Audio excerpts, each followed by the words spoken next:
Joining us now is a friend of the show, LGBT plus campaigner, of course, Peter Tatchell. Hello, Peter. Greetings. Greetings to you, sir. What do you think about this? Do you think it could be social media and this onslaught of LGBT rights campaigners that are putting people's backs up the wrong way, and why we seem to be going backwards in our tolerance? Well, certainly I would never tell people what to think. You know, I respect other people's views, even when I disagree with them. But, of course, I do have a viewpoint, like most other people. And I want to persuade people, with their consent, to be more understanding and accepting of those who are different. And that just not only applies to people because of their sexuality, but because of their race, gender, whatever. I want to live in a kind, gentle society where we all get along well. When it comes to this particular survey, it's true that there has been a slight dip in acceptance of same-sex relationships, but it's fairly small. I think what we can more realistically say is that the level of acceptance has plateaued. It's sort of reached what appears to be a peak for the moment, at least. It's stalled. It's not going up higher and higher as it has been for the last 3 decades. And that is sort of quite worrying, because what it means is that 1/3 of the British people believe that, to some degree, homosexuality is wrong. Now, 1/3 is a very significant minority. And you're right to point out that this appears to be mostly people of a religious persuasion. Now, the survey has found the level of identification with religion has fallen from 68% a decade ago to 47% today. That's a substantial fall.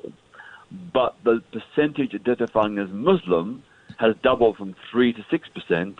And among Pentecostal and evangelical Christians, it's risen from 10 to 13%. So the trend seems to be that more and more religious groups that have a strong identification against gay relationships are growing. And I suspect this is part of the reason why the numbers have gone down.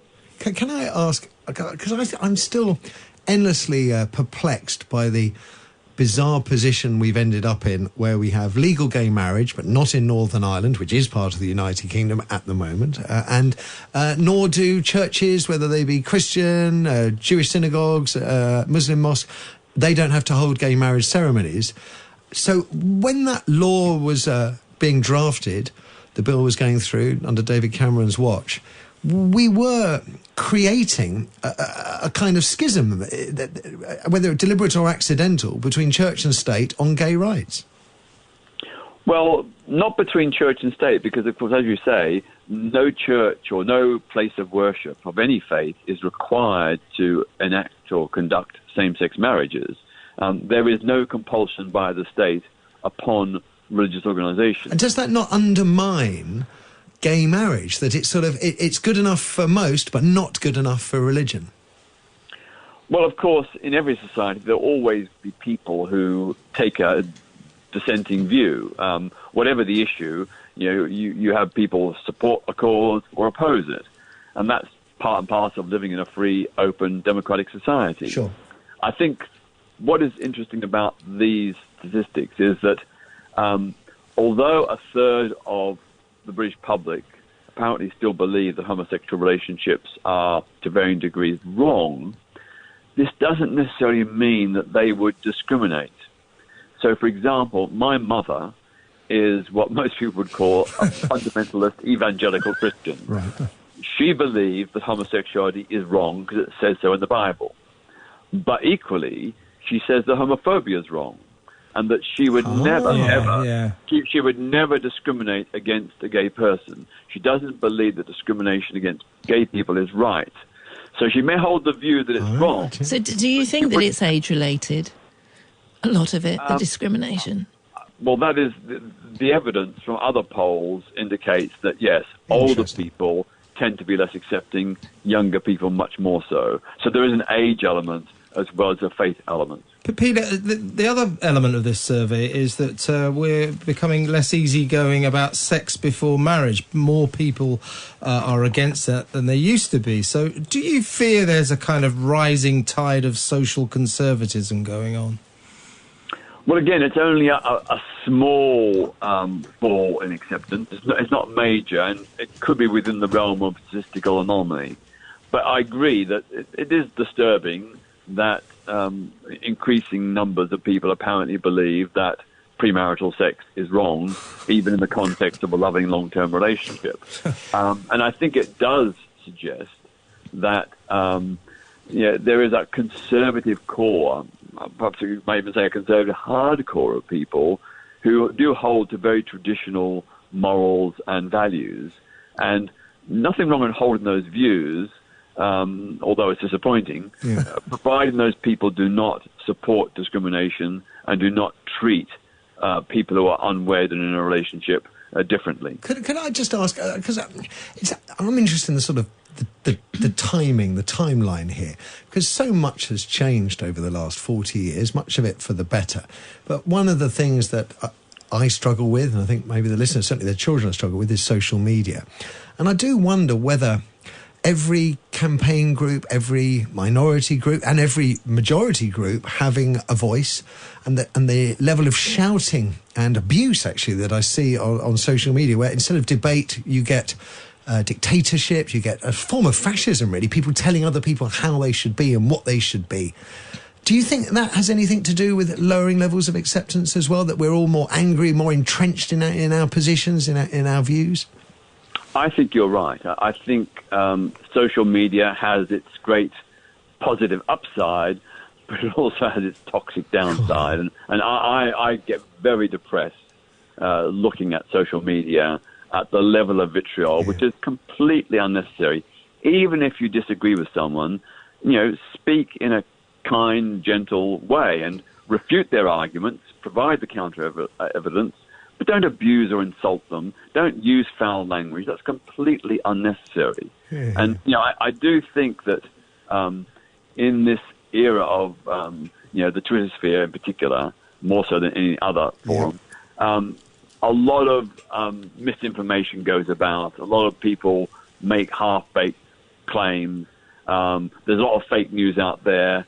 And I think all this contributes to the toxic atmosphere and to an atmosphere where people unfairly and unrightly think that they are being attacked because they hold a particular viewpoint. Now, of course, they may be criticized or that people may present an alternative point of view, but when I respond to a homophobic person, I do so in polite language. You have extraordinary patience, Peter. It's another one of your qualities. Although I have to say, there's a part of me which would like to be a fly on the wall at Christmas time when you're with your mum. I have to say, who sounds like an extraordinary lady. I have to say, Peter Tatchell, once again from the bottom of my heart, thank you. And joining us on the line now is Ciarán Kelly, Deputy Director of the Non-Denominational Christian Institute. It'll be very interesting to hear his view. Ciarán, good afternoon. Good afternoon, Matthew. Lowering levels of acceptance towards the gay community. There's fingers have been pointed in all directions, including religion. What would you say to that, Ciarán? Well, I listened to what Peter had to just say then, and I think we would agree on an awful lot of things. And I have great respect for Peter's views on the importance of robust debate and free speech and what have you. So he made the point, and I would make the same, that it's a small drop, 68 to 66. So we can't tell too much from a single year and a single year's change. Perhaps it reflects a sense of plateauing in people's ideas.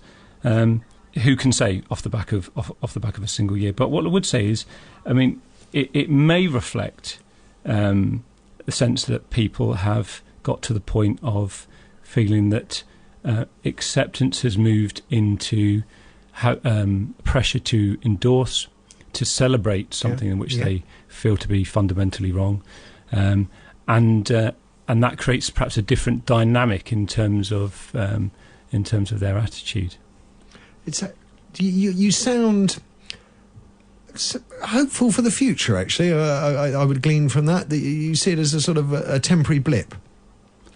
No, I'm not saying whether it could go up again, it could go down again. I'm just saying that you can't read too much into a small change in a single year. But my challenge, I suppose, or if you're asking me to sort of make a suggestion about what may have happened, I do think in society you can see that we've got to the point where acceptance and toleration, for some, not for Peter, I would think, but for some, it's insufficient. And what's demanded of them is that you must endorse, you must celebrate a homosexual lifestyle, even if you fundamentally disagree with that. And we've seen that we saw that with the Ashes case in Northern Ireland. I'm sure you remember the case of the Bakes in Northern Ireland.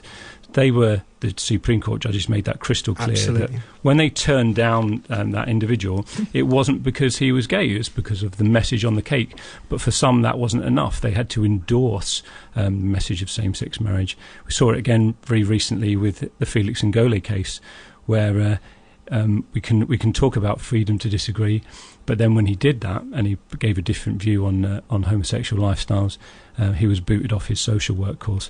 And I think that causes concern for a lot of reasonable people, whatever their view on homosexuality is, because they see, well, it's just unjust to push people out and exclude and marginalise people because they hold a very deep view on these matters. I could translate every word you've just said and apply it to one of our discussions we had right at the beginning of the show about a doctor with Christian beliefs who's currently in the middle of a tribunal where he's essentially being accused of a bit of sort of transphobia because he refused to use pronouns in a imaginary case, which is quite bizarre. Ciarán Kelly, really appreciate you giving up your time. Ciarán Kelly from the Christian Institute.